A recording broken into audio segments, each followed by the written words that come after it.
as had been an archivist for 300 years. In that time, she had cataloged wars, disasters, triumphs, and tragedies from 10,000 different dimensions. Her crystalline form shifted through soft purple hues as she worked, a sign of contentment. She enjoyed her job. There was order to it, patterns, logic. Every species had their heroes. Every civilization had stories of sacrifice. But they all made sense. Parents died for children because of genetics. Soldiers died for countries because of duty and honor. Religious figures died for gods because of faith. The math always worked out. Biology, culture, or belief systems explained everything. Then the human files arrived. As first noticed the problem during a routine data sort. The Historical Preservation Society had just finished scanning Earth across multiple timelines. Thousands of sacrifice events populated the database. She assigned them to her team for standard categorization. 2 days later, her assistant Hose requested a meeting. He was in being, all sharp angles and methodical thinking. His species had evolved from hive hunters. They understood sacrifice in terms of colony survival. He stood in her office doorway, his 4 arms clutching data tablets, his mandibles clicking in distress. "There's an error in the human files," he said. "What kind of error?" as asked. "All of them, the whole dataset is corrupted. Nothing makes sense." As pulled up her display, "Show me." Hose transferred a file. It showed a human male, approximately 50 years old, in what appeared to be a burning structure. The translation matrix labeled it as an apartment building. The human wasn't running out. He was running in. "He's going back inside," Hose said. "The building is collapsing. The fire has consumed 70% of the structure. He will certainly die." "For what purpose?" as asked. "His offspring, his mate." "A cat." As looked up from the screen, "Define cat." "A small, domesticated predator. Not even his own. It belongs to a neighbor he'd never spoken to before that day." "That can't be right. Check the translation." "I did 3 times.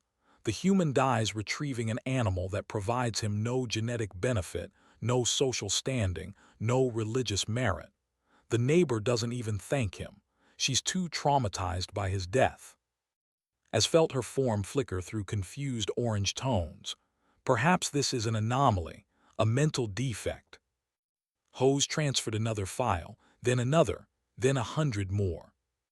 "A human female, 18 years old, drowning in a river to save a stranger's child. A human male, 25, staying behind on a space station to manually override life support, sending escape pods to safety while dying alone in the vacuum. A human female, 70 years old, throwing herself in front of a ground vehicle to push someone she'd never met out of the way." "These are all," as asked quietly. "Triple-checked, and there are thousands more, tens of thousands. Every timeline, every dimension where humans exist, we find the same pattern." Hose set down his tablets. "Archivist, I don't understand what I'm looking at." As stood, her species didn't need to move much, but she found it helped her think. She drifted to the window overlooking the archive's main floor. Below, hundreds of researchers from dozens of species cataloged the multiverse's history. "There must be a pattern," she said. "Perhaps their biology is different, some kind of chemical compulsion." "I checked. Their brain chemistry shows fear responses appropriate to the danger. They know they're dying. They choose it anyway." "Religious programming." "Some are religious. Most aren't. The ones who belong to different faiths with different doctrines. There's no common theological thread." "Cultural conditioning." "That was my first thought, but it appears across all human cultures.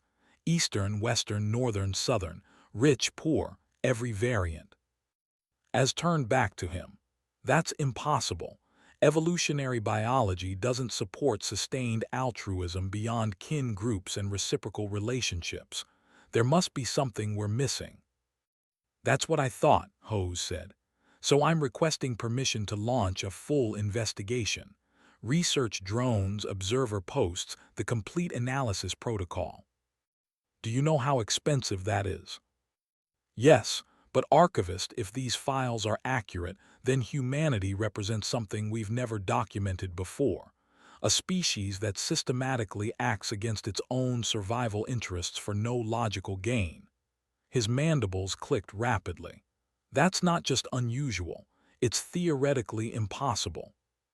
As thought about the budget, she thought about the questions from the Oversight Committee.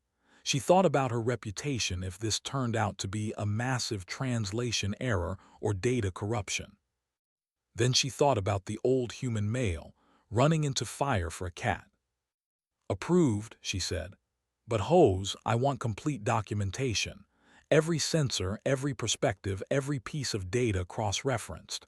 If we're going to claim we found an impossible species, I want absolute certainty. Over the next 6 months, the team deployed resources across dozens of human timelines. They watched, they recorded, they analyzed. The data came back in overwhelming waves.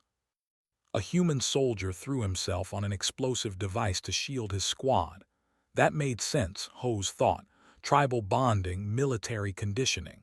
But then they found the soldier's journal. He'd only known his squad for 3 weeks. He barely liked them. He jumped on the explosive because, as he wrote the day before, somebody has to protect the new guys. A human scientist deliberately infected herself with a deadly pathogen to test a cure's progression.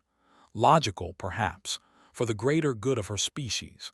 But the cure was meant for an alien plague. Humans were immune. She died to save people she'd never met on a world she'd never visit. A group of human firefighters formed a chain in a collapsing building, passing children to safety. The last 3 firefighters in the chain died when the ceiling fell. Standard rescue protocol, maybe, except the building was already evacuated. They went back in when they heard a sound. It was a false alarm. They died for nothing. Except they didn't know it was a false alarm. They died because they heard something that might have been someone in danger.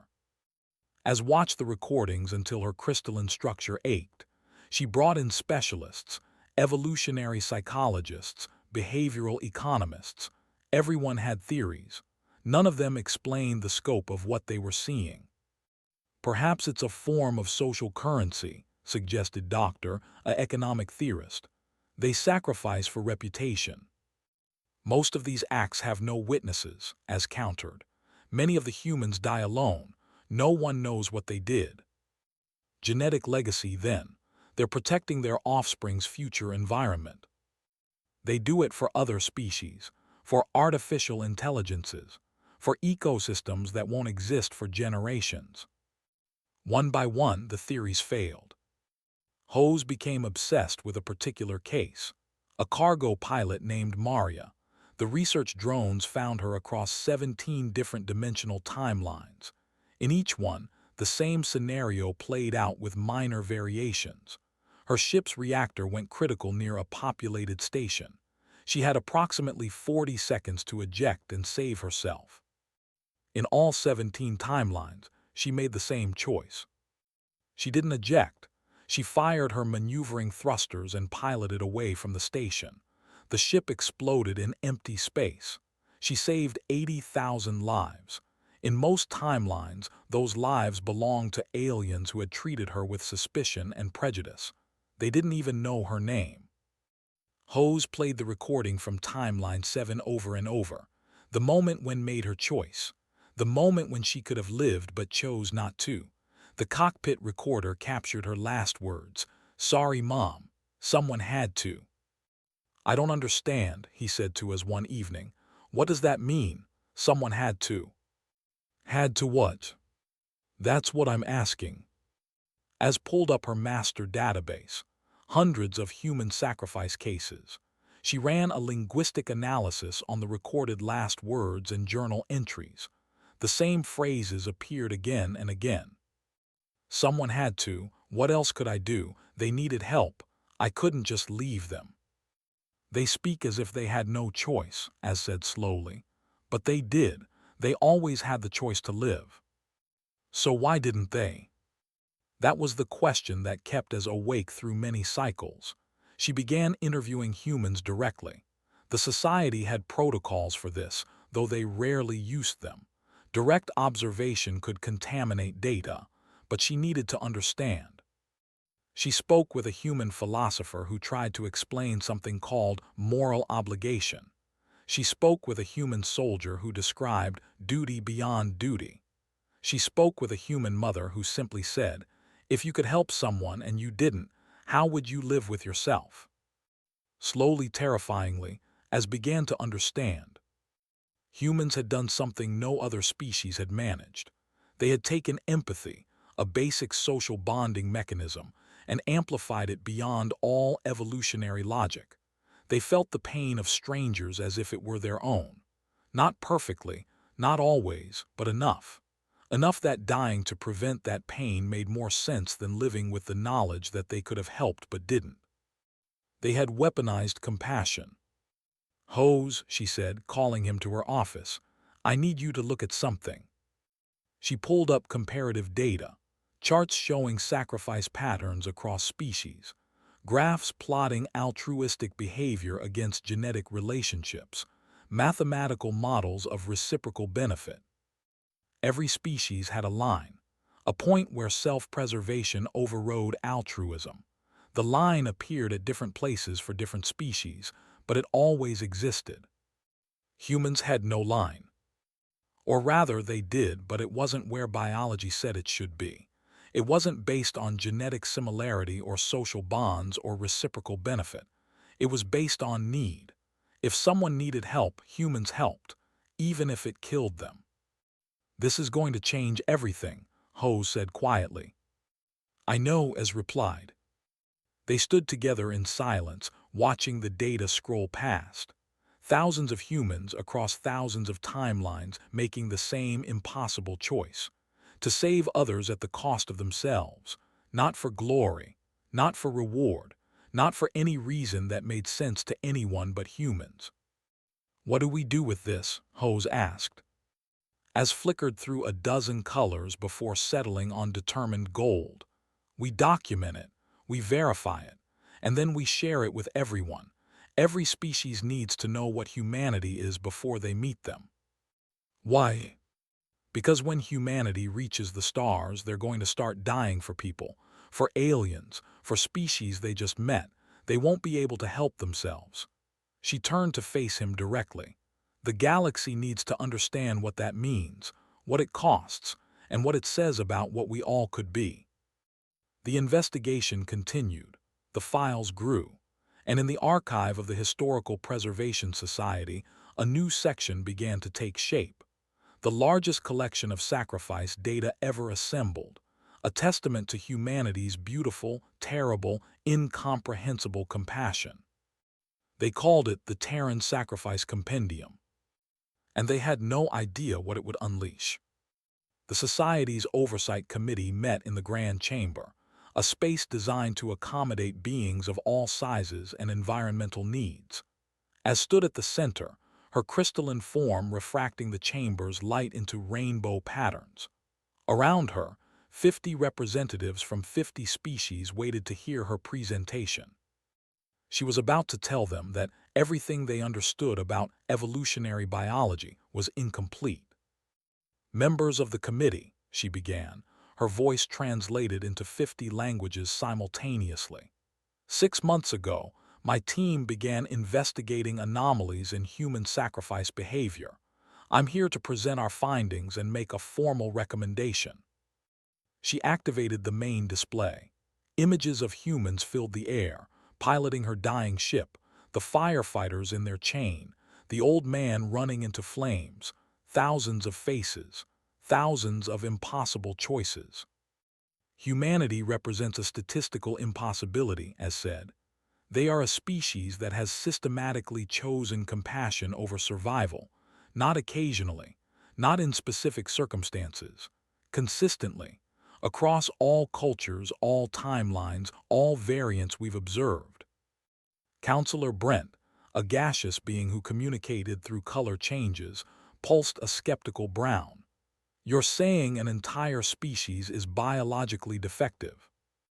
No, I'm saying they're evolutionary stable despite behaviors that shouldn't allow for that stability. They pay enormous costs to help others, including non-kin, strangers, and even other species. Yet they thrive. They spread across their worlds. They develop technology. They create art and science and philosophy, all while maintaining this lethal compassion. Counselor, whose species descended from solitary ambush predators, leaned forward. What's your evidence that this isn't merely good propaganda, stories they tell themselves? Ho stepped forward.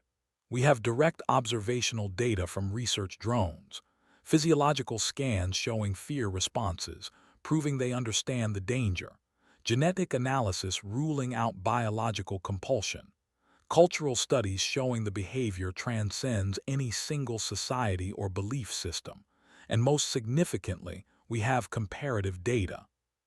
The display shifted. A new graph appeared, showing altruism patterns across 300 species. Every sentient species shows some capacity for sacrifice, Hose explained. But there's always a boundary, a point where self-preservation dominates.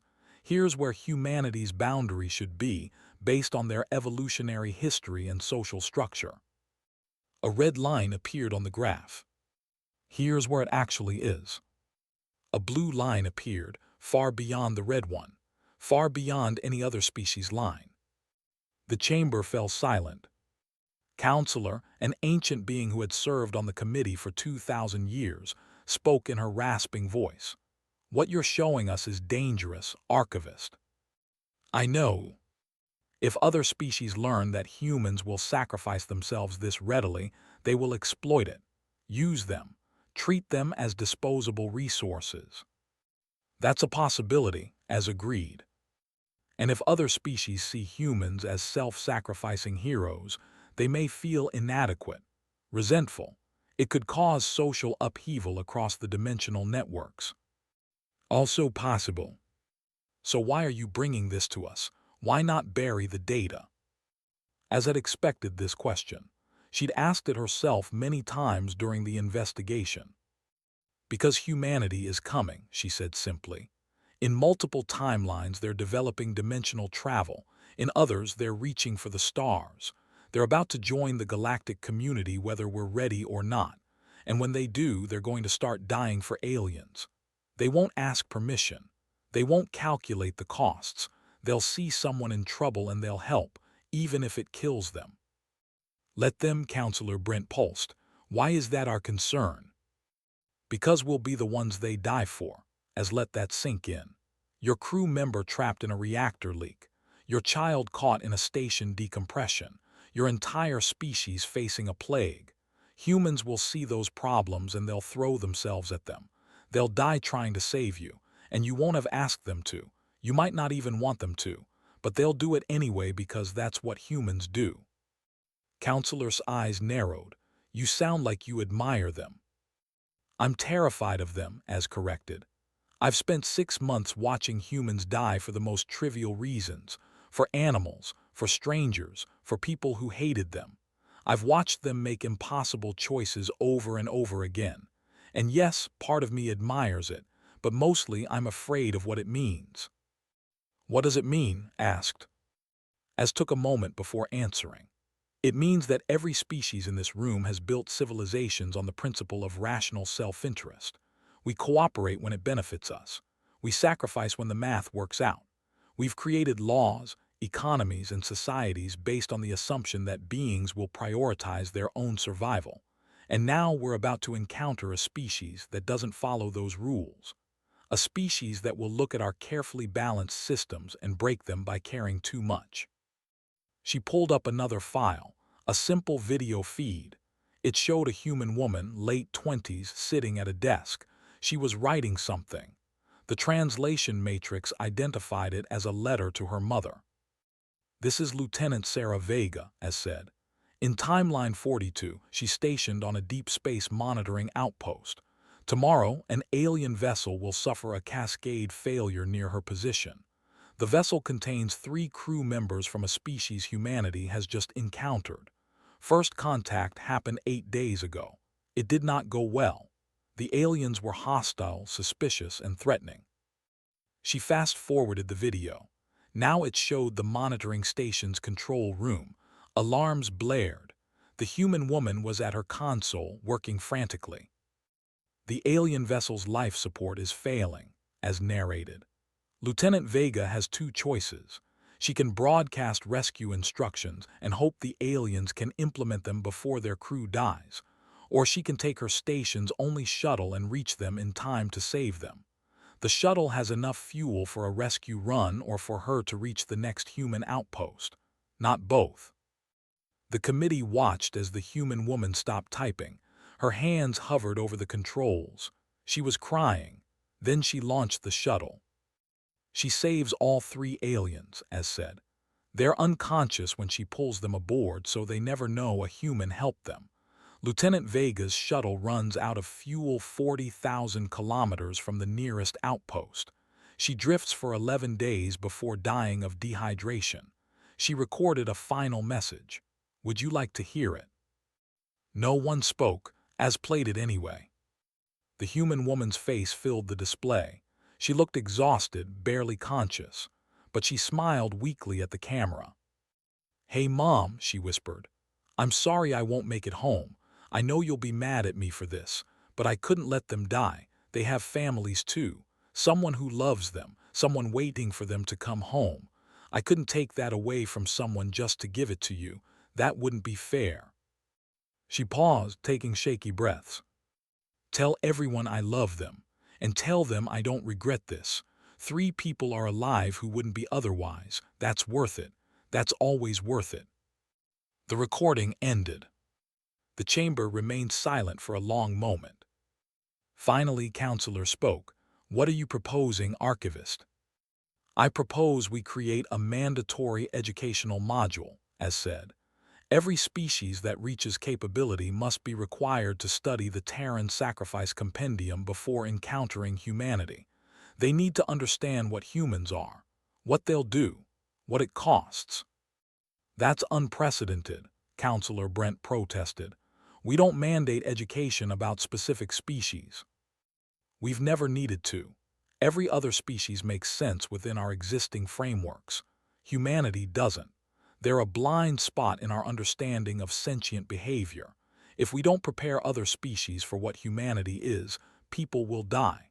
Humans will die trying to save others, and others will die because they don't understand what humans are willing to sacrifice. Or, Counselor said slowly, species will learn about humanity and decide they're too dangerous to allow into the galactic community. Too unpredictable. This compendium could be a death sentence for humanity before they even reach the stars." Az had considered this too. It had kept her awake for many cycles. "That's why I'm proposing we include context," she said. "Not just the sacrifice data, but the why. Human philosophy, human culture, human history. Let other species understand that this behavior comes from something beautiful, not something broken. Let them see that humans don't sacrifice because they're suicidal or defective. They do it because they've chosen to value others' lives as much as their own." "That sounds like propaganda," said. "It's the truth, and other species deserve to know the truth before they meet humanity.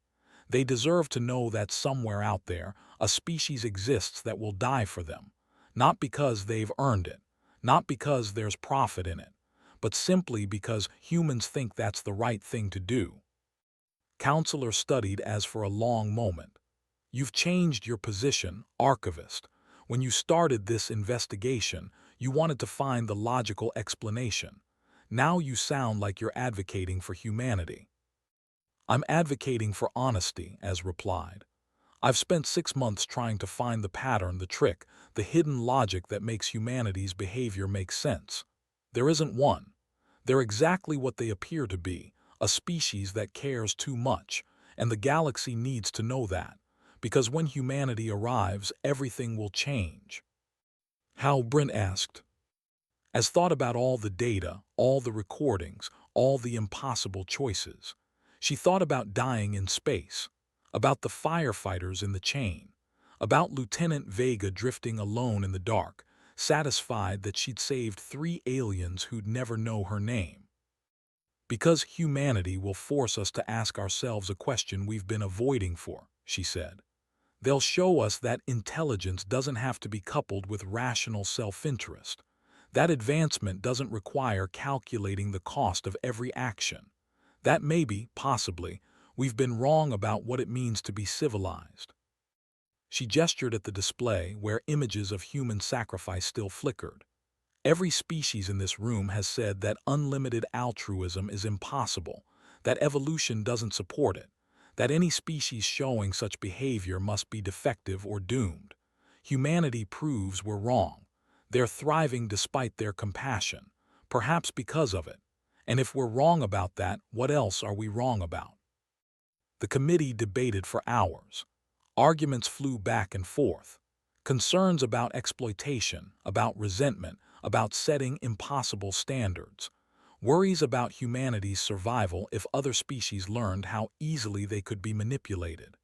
Questions about whether humanity's behavior was truly sustainable or just a temporary aberration. Finally called for a vote. The Terran Sacrifice Compendium was approved for publication. 43 votes in favor, 7 opposed. But added, her ancient eyes fixed on as, you will personally oversee the compendium's creation, and you will include warnings, clear, unmistakable warnings about the implications of humanity's behavior, for humanity's protection and for everyone else's. Understood, as said. As the committee dispersed, Hose approached her. We did it, he said. The compendium will be shared across all dimensional networks. Yes, as agreed, but she didn't feel victorious. She felt something closer to awe mixed with dread. They returned to the archive and began the final compilation.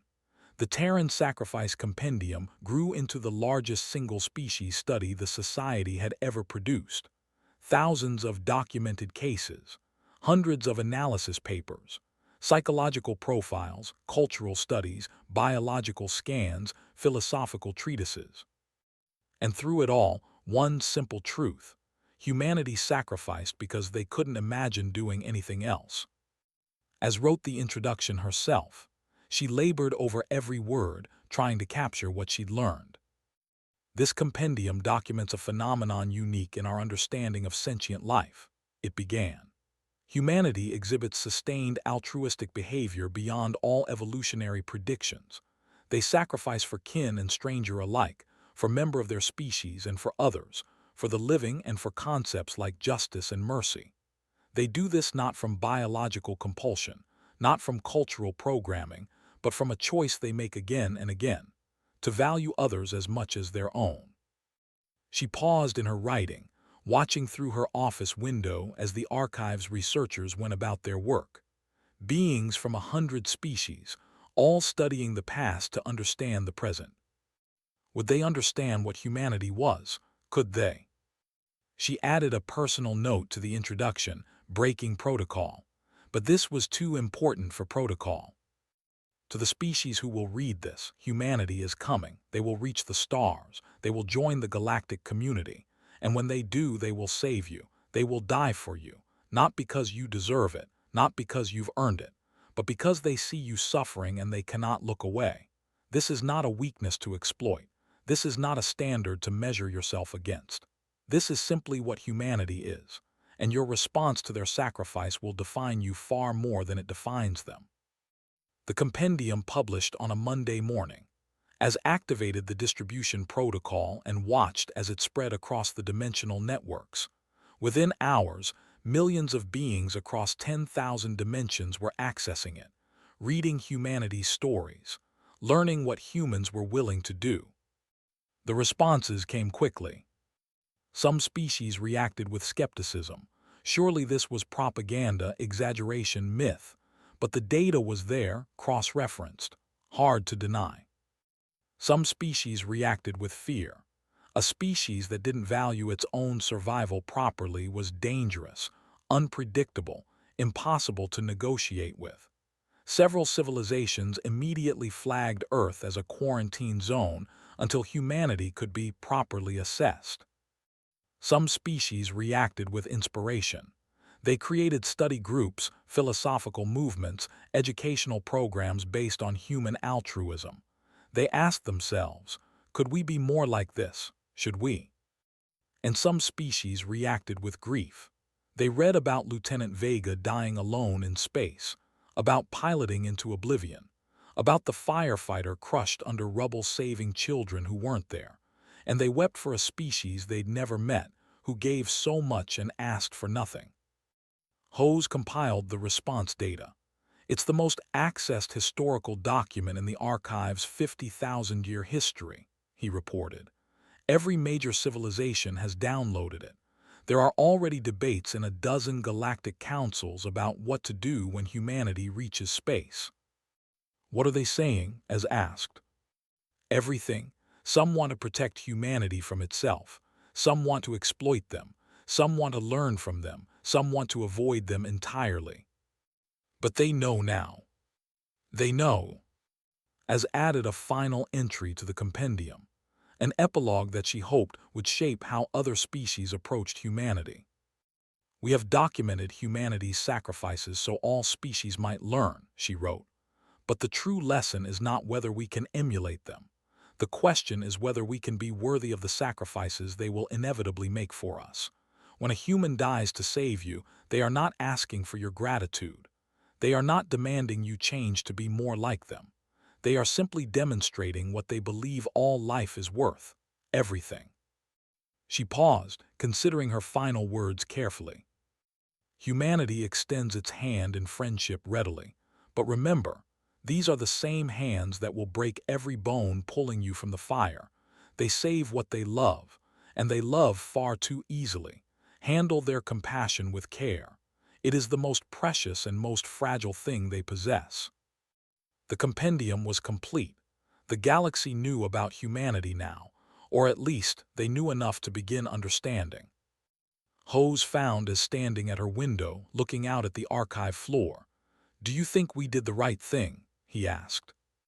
"I don't know," she admitted. "We've changed how the galaxy will perceive humanity before humanity even knows the galaxy exists. That's a tremendous responsibility. What if we made it worse for them? What if we made it better?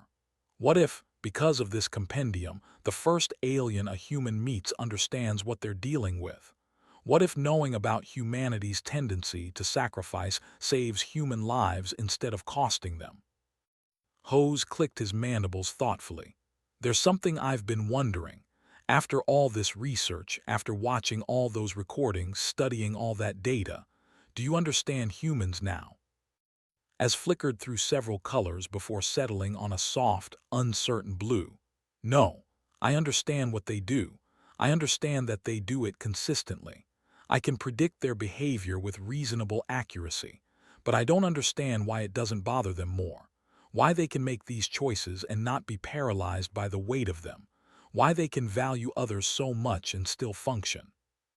"Maybe that's the real lesson," Hose suggested. "That we're not supposed to fully understand. That humanity operates on principles that don't translate to other species. And that's okay." "Is it? Is it okay to share the galaxy with a species we can't fully comprehend?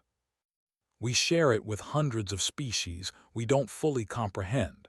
Humanity is just more obvious about being incomprehensible." As laughed a sound like wind chimes. "Fair point."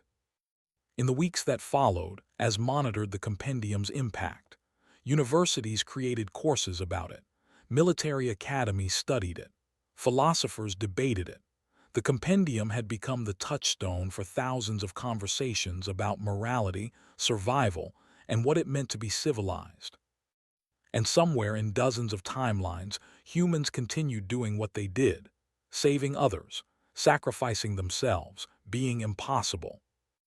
A message arrived from an unexpected source. The Collective, one of the most advanced civilizations in the network, had created a memorial. They'd never met a human. Humans in their timeline were still centuries from space travel, but they'd read the compendium and been moved by it. The memorial was simple: a statue showing three figures, one falling, one reaching up to catch them, one standing above pulling them to safety. The plaque read, "To humanity, who taught us that wisdom and compassion are not opposites, may we be worthy of their sacrifice when they finally reach us." As stood in her office, looking at images of the memorial, and felt her crystalline structure shimmer with emotions she couldn't quite name. Archivist Hose appeared in her doorway. "There's something you should see." He transferred a new file. It was from the research drones, still monitoring human timelines. A new sacrifice event. A human child, barely 10 years old, had pulled another child from a frozen pond. The ice had broken. The human child had gone under, pushed the other child to safety, and drowned. As watched the recording, watched the small human struggle, watched them make the same impossible choice every other human in the compendium had made. At the end, rescue workers pulled the child's body from the water. The human child's final expression wasn't one of fear or regret. They were smiling. "Added to the compendium," as said quietly. "It's already approved for publication. We don't need." "Add it anyway. Let everyone see. Let them know that this isn't just human culture or human philosophy. This is what human children do. This is who they are from the beginning." The file was added. The compendium updated. The galaxy learned that humanity's compassion started young and never stopped. And in the archive of the Historical Preservation Society, as sat in her office and wondered what would happen when humanity finally reached the stars. Would they survive their own kindness? Would they find others who understood them? Or would they die alone, saving aliens who never learned their names? She didn't know. The future was always uncertain, but she'd given the galaxy a gift: knowledge. Knowledge of what humanity was, knowledge of what they'd do, knowledge of what their sacrifice meant. Whatever happened next, it wouldn't be because the galaxy didn't know. It wouldn't be because they hadn't been warned.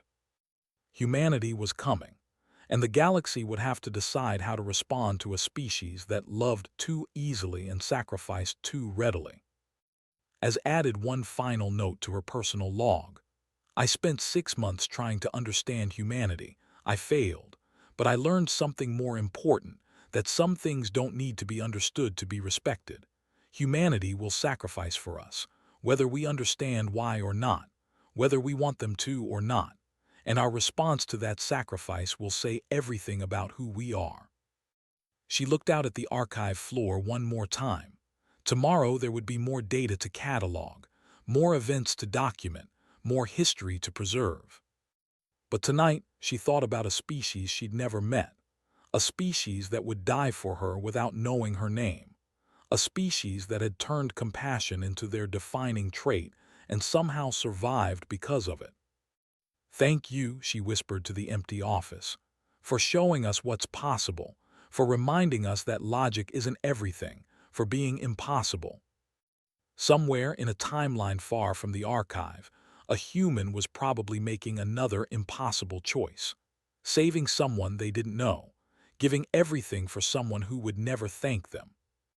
And the galaxy, thanks to the compendium, would know what that meant. That was enough.